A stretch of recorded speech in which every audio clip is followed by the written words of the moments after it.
ngeen teewlu kàddu. nationalu Sénégal ñëpp xam nañu dañu jënd ay oto ba tey jii nii kenn mënul xam ma bàyyi gars yi taxaw ma bamtuwaat ko. allez-y honorable. ñu ngi lay fay bu baax maa ngi doon wax ni session extraordinaire bi session tappale la ak fayantu bu ma sañee ma wax comme je le dis en français et j'assume mes mots, c'est de l'hypocrisie et de la duplicité politique. ndax fa may tàmbale mooy ñiy woote ñu leer dañu war a leer ñoom ak leeral. Assemblée nationale ñëpp xam nañu jënd na ay oto yóbbu nañ ci journaliste ci yoon tëj ko ba tey jii nii ñun xamuñu ñaata la Assemblée nationale jëndee oto yooyu kan moo ko gagné naka la ko gagné te man je suis membre de la commission contrôle membre de la commission contrôle de l'Assemblée nationale. ñu war a càmbar xam budget wu Assemblée nationale nañ lañ ko tëralee ak nan lañ koy jëfandikoo laaj nañu këyit yi pour xam fonds politique président Assemblée nationale ñaata la ñaari session ngi nii ñu koy laaj mënuñu ko xam mënuñu xam ñaata président Assemblée nationale ñàkk la koy fayeku bi ci des mooy budget wu Assemblée nationale moom président nekkoon na président Assemblée nationale bi forcé ñu nekk fii nekkoon na député xam na ni ñuy voté budget wu Assemblée nationale tappale kese la parce que règlement intérieur bu muy sukkandiku di wax dafa ni budget bi questure maanaam ñu rek kopparu Assemblée nationale dañu war a jàkkaarloog député yi ci commission des finances ñu waxtaan rubrique bu ne salaire yi recrutement yi voyage yi nangam sangam lépp pour que koppar yi ñu jëfandikoo ko ni mu gënee. waaye ñaar ba ñett ñooy tëjoog président assemblée nationale def ci lu leen neex moo tax président assemblée nationale récemment recruter ay ñoñam indi leen fi benn yoon la ko assemblée mayul woon autorisation pour mu recruter. parce que bu ñu doon recruter ñun lu ñu gën a soxla mooy ay assistants parlementaires yu ñuy jàppale ci liggéey bi waaye du jël say copains ñu caser leen assemblée nationale recruter ko ba pare taxaw di weete lu leer.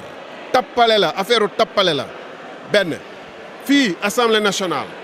wax naa fi ni nañ ma wax kañ la ñu votel président de la république wala président assemblée nationale wala premier ministre kañ lañ ko votel fonds politique amut bu amoon fonds politique yi ñu voté ko mu leer ba mu nekkee premier ministre moom Ousmane Sonko du doon sañ a taxaw ne képp ku wax dama am fonds politique naa ko yóbbu ci lu yoon parce que xam na ni bu yóbbuwoon nit ki ci yoon du mën a prouver fan la ñu def fonds politique yi parce que woote wuñ ko.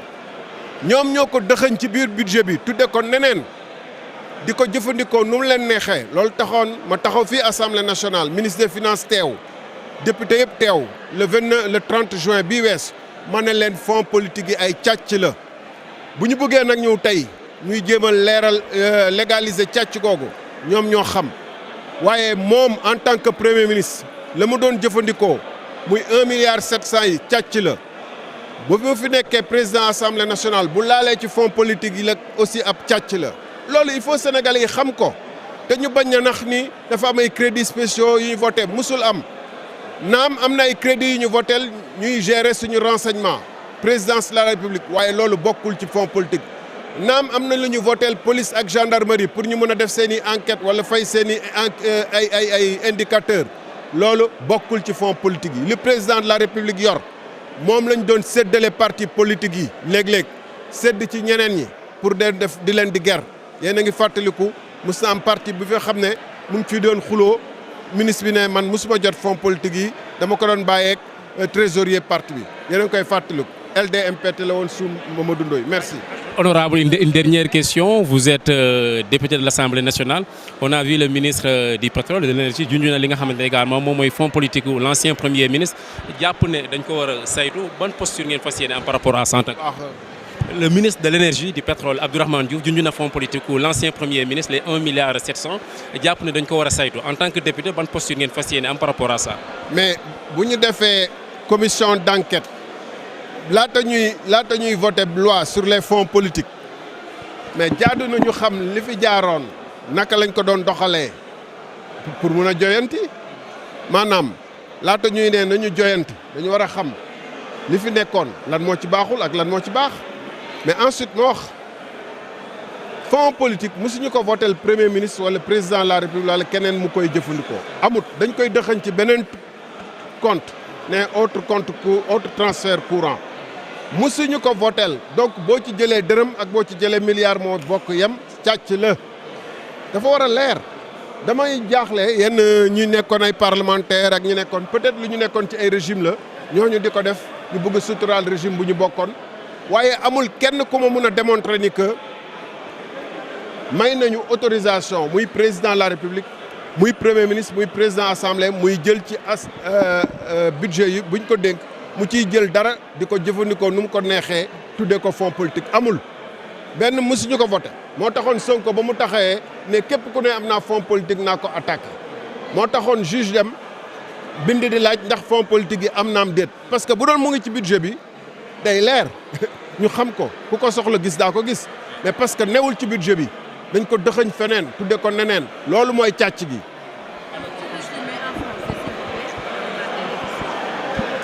Oui, on a ouvert cette session extraordinaire, soi-disant pour des soucis de bonne gouvernance et de clarification. Mais en réalité, cette session extraordinaire est une vaste duplicité. C'est de l'hypocrisie.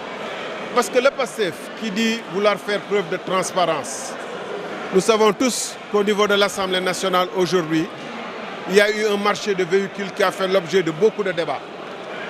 Jusqu'à ce jour, personne ne peut dire comment ces véhicules ont été acquis, à combien, etc. Un de vos confrères a été emprisonné pour cela. Malgré tout, on ne sait pas ce qui s'est exactement passé. Nous, députés, moi je suis membre de la commission contrôle de l'Assemblée nationale. Je devrais disposer de l'ensemble des documents et de tout document auquel je veux avoir accès. C'est ce que dit le règlement intérieur de l'Assemblée nationale, mais ils ont fait l'omerta, ils refusent de nous donner les documents. La commission de contrôle a demandé le budget tel qu'il est exécuté avec les fonds politiques du président de l'Assemblée nationale, le salaire du président de l'Assemblée nationale. Qu'est-ce qui l'autorise, lui, à recruter ses copains à les caser à l'Assemblée nationale? Le précédent, comme celui qui est arrivé par force.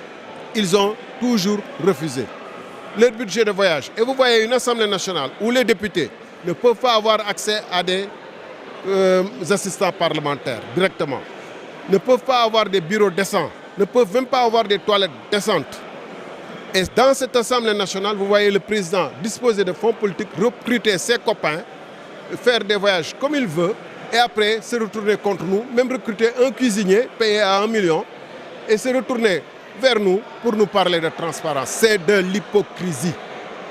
Deuxième hypocrisie, ils savent tous, et je les avais défiés ici le 30 juin devant le ministre des Finances lors du débat d'orientation budgétaire, en leur disant, dites-moi où on a voté les fonds politiques dans le budget du président ou de la primature ou de l'Assemblée nationale. On n'a jamais voté les fonds politiques. Si on les avait votés, le Sonko, Premier ministre, n'aurait pas osé dire celui qui dit que j'ai des fonds politiques va subir les foudres de la justice. Parce qu'il sait qu'on ne peut pas le prouver.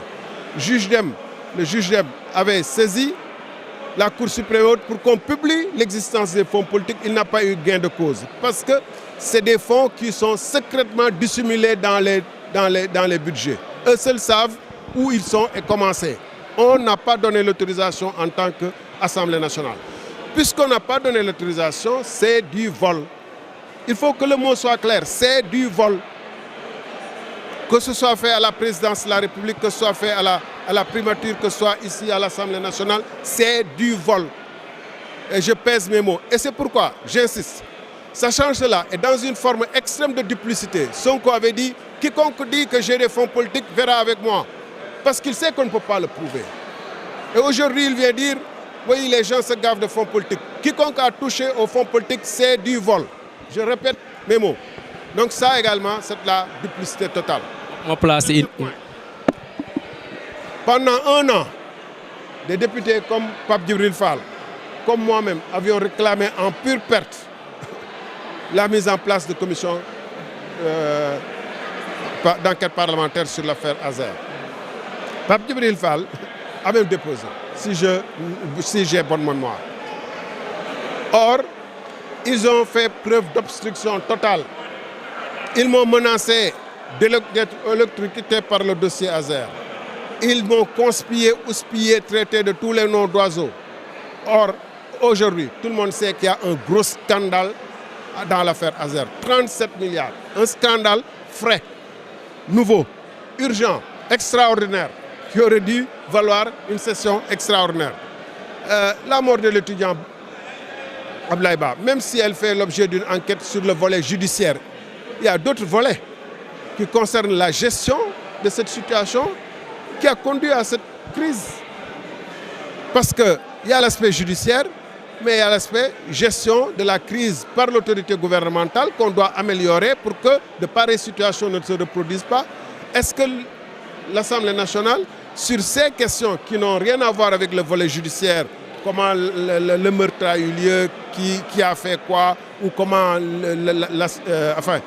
la mort est survenue, pas un meurtre peut-être, mais la mort est survenue, qui a fait quoi, quelles sont les responsabilités des uns et des autres. Mais sur les autres aspects de la gestion de la crise, par le recteur, par le ministre de l'Éducation, par le ministre des Finances peut-être, etc., mais il devrait y avoir une enquête. Ils ont refusé. Alors un mot ci élection dama lay bàyyi nag un mot rek juste en wolof honorable ci élection locale yi ñu ngi réclamer décret bi war a fixer yooyu la élection gis nañ ñi nga xamante ne ñoom ñoo faree ci parti Pastef lu ñuy wax on accuse maintenant l'opposition d'être complice par rapport ak décret boobu nga xam ne génnagul alors lan ngeen di wax par rapport à ça.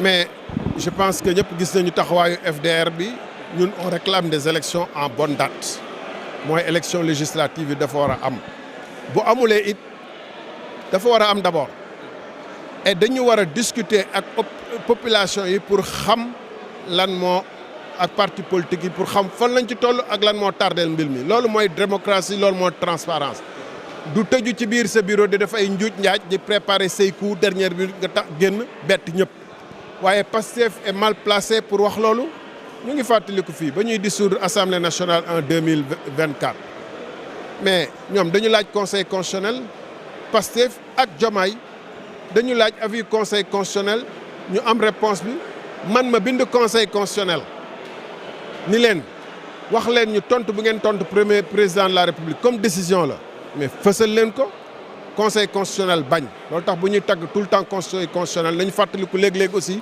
ñoom dañuy def lu leen neex bii it président am na lu mu leen laaj nañ ko fësal waaye boobu Pastef ñiy wax tey ak Diomaye ñoo àndoon manko di nax nit ñi donc bu ñu sonal ci côté boobu ñun ñëpp a d'accord na élection locale yi na tenir à bonne date merci beaucoup.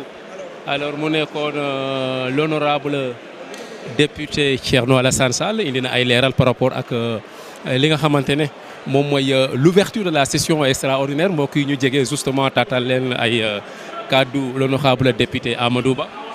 bu yore fonds ñu mën koo contrôler ñu wax yan fonds parce que état nag du lépp lañ war a xam